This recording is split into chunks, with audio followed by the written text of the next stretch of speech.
untuk memulai nih, boleh mungkin dijelaskan dari Mas Izan, Bang Atta, sama Mas Dona nih, apa sih latar belakangnya sebenarnya kolaborasi antara Gozon Sport dan Pendekar United ini dalam membangun pendekar Gozon Mini Soccer ini? Oke, selamat apa nih sore teman-teman media, teman-teman undangan, VIP, teman-teman dari Mata Hati, terima kasih kehadirannya. Jadi dari pertanyaan yang tadi Arya tanya, sebenarnya jujur kita akan membangun beberapa lapangan di seluruh Indonesia lah ya, tapi nggak seluruh. Bertahap sih maksudnya ya? Bertahap. Nah, tapi memang kita jujur udah ada 3-4 orang yang mau masuk ke kita, ke GoZone gitu. Tapi memang yang kita lihat itu untuk kerjasama di bisnis kan memang sosok ya. Sosok Mas Atta ini kalau yang aku lihat nih di futsal cukup kuat, orang-orang positif lah ya, orang-orang positif yang bisa membawa. Ya dampaknya lihat kemarin ada Four Nations yang kemarin sukses besar ya, sold out Mas Atta ya, beberapa hari. Nah itu jadinya pas kita ngobrol, wah ini kayaknya sosok yang tepat nih buat untuk kita kolaborasi. Intinya dari yang saya bisa sampaikan, bakal banyak event-event yang akan kita jalanin bareng Mas Atta. Di sini namanya kita juga udah launching Pendekar GoZone. Pendekar GoZone. Jadi kan pasti teman-teman juga pada penasaran nih pendekar mau ngapain lagi nih setelah Mas Atta kemarin pendekarnya off. Ya mungkin ini salah satunya Mas Atta ya. Betul. Paling dari saya itu bisa dilanjut dari Mas Atta. Oke, Mas Maradona, Pele nanti habis ini. Oh saya, oke. Mas Atta dulu aja nggak apa-apa. Kalau saya betul tadi apa yang ngobrol, apa yang diomongin sebelumnya sebenarnya tadi saya udah sampaikan juga kalau memang karena keminatan di mini soccer, di futsal, di bola gitu ya. Terus ngelihat ini adalah peluang yang bagus dan requestan dari banyak orang juga. Dan kami juga melihat partner ketika kami kerjasama, kami juga riset dulu kan. Ini mau kerjasama nih siapa dan gimana. Dan aku lihat Mas Izan, Mas Dona juga punya kemauan yang sama, visi misi yang searah, yang menurutku ini bisa sama-sama nih untuk mengembangkan olahraga di Indonesia gitu ya. Dan saya yakin di sini akan banyak turnamen-turnamen untuk anak-anak sekolah yang pengennya nanti kita melahirkan bakat-bakat baru. Bahkan gimana caranya sekarang kan olahraga bola futsal ini berkembang, ada olahraga mini soccer juga, ada Kings League, kemarin udah ada Piala Dunianya juga. Siapa tahu kita bisa juga melahirkan atlet-atlet yang baru dari lapangan ini. Dan nanti kita banyak program lah yang kita pengen bikin untuk meramaikan dunia olahraga lagi di Indonesia. Dan ini baru permulaan, dan saya yakin ini bukan permulaannya untuk diakhirkan. Tapi ataupun ini bukan permulaan yang akan cuma di sini aja, tapi saya yakin akan banyak cetusan-cetusan ide yang udah saya rencanakan, Mas Izan rencanakan, yang akan kita kolaborasikan untuk menjadi nyata gitu ya. Bismillah, hari ini yang pasti sekali lagi saya senang banget. Semoga lapangan ini bisa menjadi mercusuar untuk olahraga-olahraga yang ada di Indonesia. Amin. Baik, terima kasih untuk pertanyaan selanjutnya. Selain fasilitas yang telah dibangun, apakah ada program atau yang akan dijalankan untuk mendukung komunitas sepak bola di sekitar? Kalau untuk program, kita juga udah beberapa kali ngobrol nih, beberapa program udah akan kita launching, tapi nggak sekarang ya. Sekarang masih digodok. Insya Allah di tahun ini ya. Benar. Tahun ini akan di Ramadan juga mungkin akan ada nanti akan ya. Ada. Kayak bikin sesuatu lah gebrakan. Juga contohnya kemarin juga ada Liga Anak Internasional di sini. Benar. Udah dijalankan. Itu totalnya ada 24 sekolah internasional di Jakarta.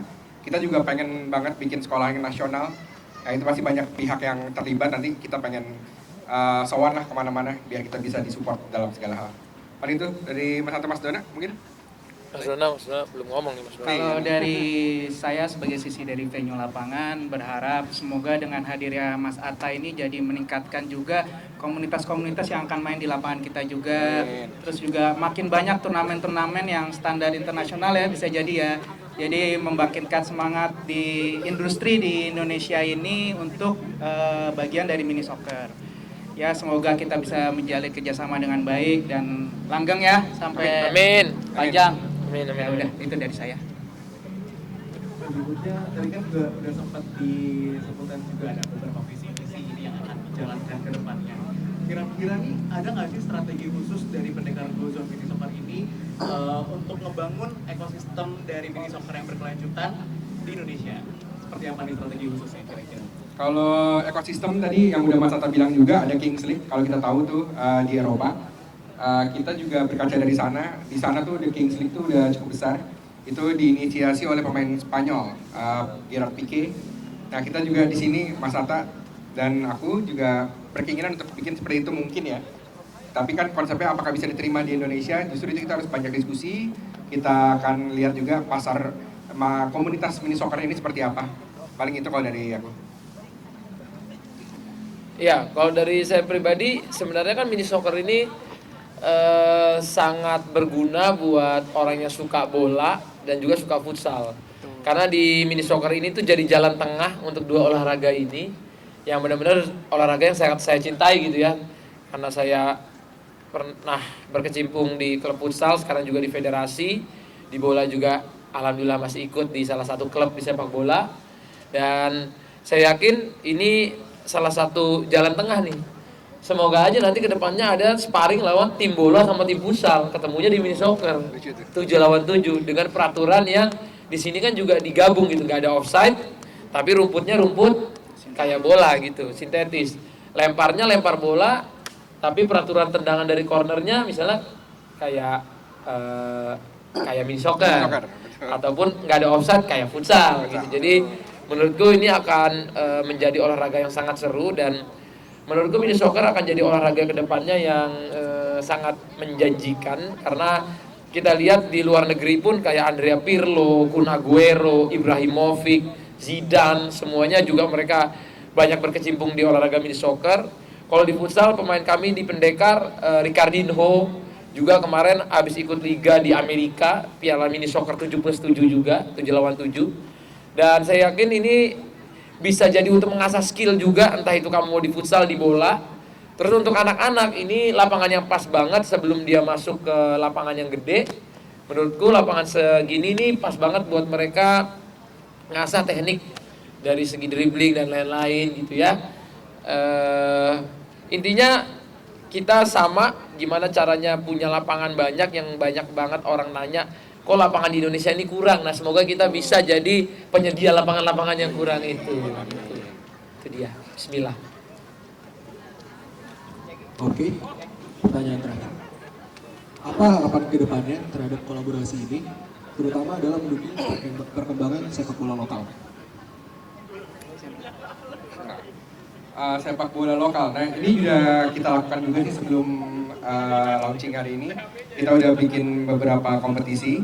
Nah kita berharapnya yang tadinya 24 tim international school, kita berharap nanti setelah puasa mungkin ya kita bisa ngadirin yang mungkin 40 sekolah atau malah sekolah nasional. Paling kayak gitu-gitu sih. Kalau ide sih kita banyak nih Mas ya. Iya ide banyak, cuma belum bisa dikasih tahu. Takut dikasih tahu, takut nanti malah ditagih-tagih kan. Itu paling pada dari aku. Iya. Ada.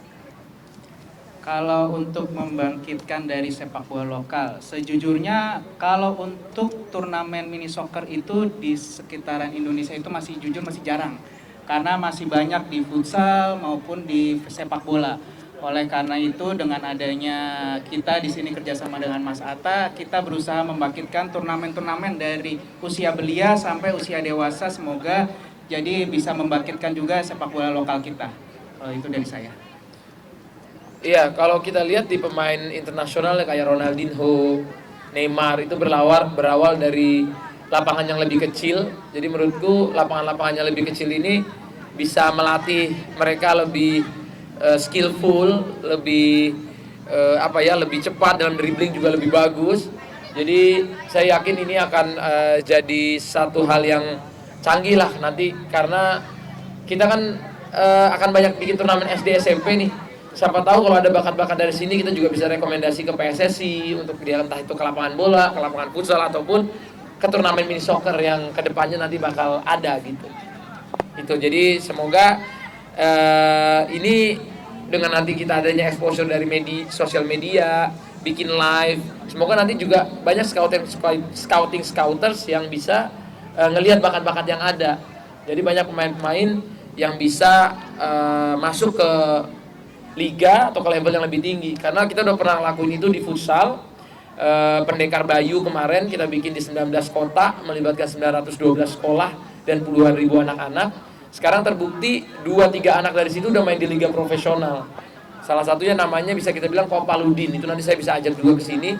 Dia salah satu contoh benar-benar dari turnamen SMP, SMA, terus sekarang main di Liga Pro. Habis itu nanti kalau next dia ke timnas, berarti kan turnamen-turnamen sekolah ini memang harus dilakukan untuk kita bisa mencari bakat-bakat untuk jadi pemain pro ataupun pemain timnas. Begitu. Baik, berarti memang dari visi dan misinya ini kurang lebih talent scouting juga ya Mas. Betul, ya? betul. Jadi untuk mencari mencari bintang-bintang muda untuk bersinar di masa depan. Amin. Amin. Berikutnya kita membuka sesi pertanyaan untuk bagi para media. Tiga boleh bisa angkat tangan dulu untuk bertanya kepada narasumber kita di depan. Boleh? Dari Mas? Perkenalkan diri. Ya, selamat sore, saya Faris dari Nusantara. Mungkin aku mau nanya ke Bang Atta mungkin ya. Terkait dengan ini kan Bang Atta sudah punya klub sebelumnya kan kayak klub di sepak bola di Liga 2, terus klub futsal juga, apalagi ini mau menambah di mini soccer ya. Cara ngebagi waktunya dan apa sih yang membuat ini menjadi beda gitu, karena kan pastinya kalau secara makro kita pasti melihat bahwasannya ini pasti kelihatan beda gitu, 11 lawan 11, 5 lawan 5, 7 lawan 7. Nah ini yang di mikronya sendiri yang membuat beda apa gitu? Iya, sebenarnya kan dari sesuatu hal yang kita lakuin karena kita cinta itu lebih luar biasa ya. Karena waktu saya di bola, di futsal, di sana juga nggak money oriented gitu awalnya, karena kecintaan. Dan sampai hari ini juga ada beberapa bidang yang kita lakuin bahkan nggak dapat untung sama sekali. Nah, ketika kita bikin sesuatu dan kita lihat akhir-akhir ini lapangan futsal dan bola ini kan udah punya liga nasionalnya. Kalau di mini soccer ini belum. Siapa tahu dengan adanya ini kita tergerak juga bikin liga nasional mini soccer. Jadi akan ada wadah yang bisa menampung atlet-atlet lain gitu kan, dengan bakat-bakat yang berbeda. Dan ini kan semakin banyak bakat di Indonesia, semakin baik ke depannya. Dan kalau ditanya perbedaannya, ya sebenarnya permainan bola, futsal, mini soccer tuh mirip-mirip aja. Yang beda tuh orangnya kan. 11-11, 7-7, 5-5. Dengan keseruannya masing-masing. Mungkin kalau 11-11 kayak aku ya, kalau main di lapangan bola dalam 90 menit paling megang bola itu 5 menit gitu ya. Mungkin kalau kita lihat pemain-pemain dunia mungkin bisa lah dia megang 15 menit. Jadi 90 menitnya lebih ke reading the game dan lain-lain. Nah kalau dengan di futsal dan mini soccer itu kita dalam 10 menit kita bisa megang bolanya itu banyak Mas. Oleh karena itu banyak pemain-pemain untuk mengasah kalau yang kita yang suka megang bola, ngontrol pertandingan, seneng banget sih dengan 5 vs 5, 7 vs 7 gitu. Jadi begitu kira-kira. Itu perbedaan dan apa keseruannya gitu. Berikutnya ada lagi dari media yang ingin bertanya, silakan angkat tangan.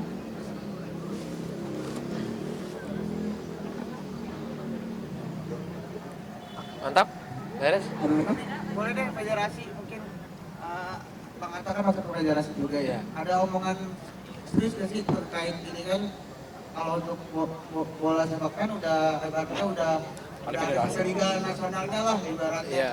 Ini udah ada omongan ke sana nggak sih ke federasi kayak PSSI dan lain-lain mungkin? Makanya sebelum kita itu biasanya bertindak dulu baru ngomong gitu kan. Jadi mendingan nanti kita buktiin dulu pendekar Gozon ini bisa bikin sesuatu yang keren nggak untuk turnamen-turnamen kedepannya. Ketika itu nanti udah keren, udah jadi, udah berjalan, udah konsisten, kita ngomong ke yang lebih punya lebih punya kuasa juga ke pemerintahan. Dan ini kan bisa dilihat juga.